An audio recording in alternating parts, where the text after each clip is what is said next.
Advertising आणि भरलेला form याच्यामध्ये तफावत असेल तर ती तफावत सिडकोनं त्या ठिकाणी पूर्ण केली पाहिजे, भरून काढली पाहिजे.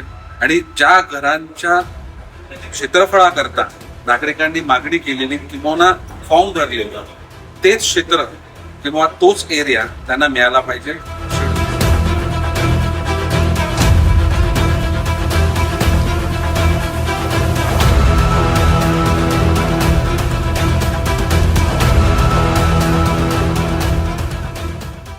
सिडकोने माझे पसंतीचे सिडकोचे घर या योजनेअंतर्गत आर्थिक दुर्बल घटक आणि अल्प उत्पन्न गटसाठी 26,000 घरांची लॉटरी जाहीर केली होती.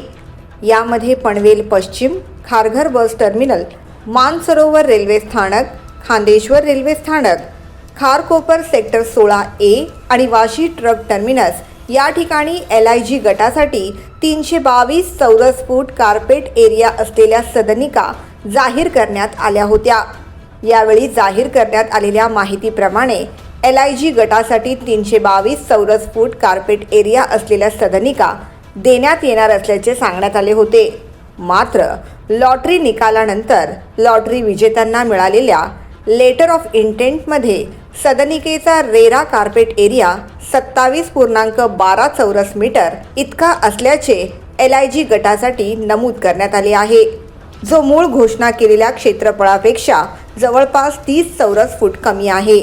माजी आमदार संदीप नाईक यांनी यावर आक्षेप घेत सिडको प्रशासनाने गृहनिर्माण योजनेच्या मूळ माहितीपत्रात उल्लेख केलेल्या 322 चौरस फूट कार्पेट एरिया असलेल्या सदनिकाच लाभार्थ्यांना द्याव्यात. लॉटरी विजेत्यांना सिडकोने जाहीर केल्याप्रमाणे क्षेत्रफळाच्या सदनिकाच देण्यात याव्यात. लाभार्थ्यांना त्यांच्या हक्काच्या क्षेत्रफळापासून वंचित ठेवले जाणार नाही याची खबरदारी सिडकोने घ्यावी, असेही माजी आमदार संदीप नाईक यांनी स्पष्ट केले.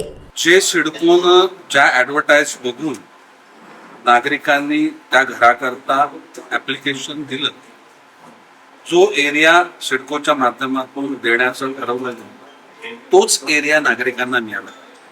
तर ॲडव्हर्टायझिंग आणि भरलेला फॉर्म याच्यामध्ये तफावत असेल तर ती तफावत सिडकोनं त्या ठिकाणी पूर्ण केली पाहिजे, भरून काढली पाहिजे. आणि ज्या घरांच्या क्षेत्रफळाकरता नागरिकांनी मागणी केलेली किंवा फॉर्म भरलेलं तेच क्षेत्र किंवा तोच एरिया त्यांना मिळाला पाहिजे.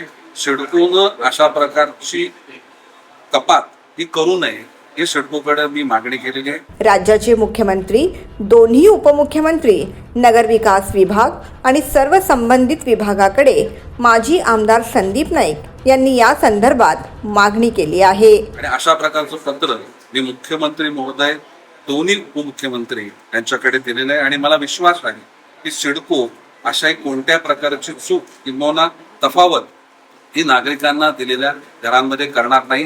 जर केली तर आम्हाला या विरोधात आंदोलन उभं करावं. Bureau report, the metro.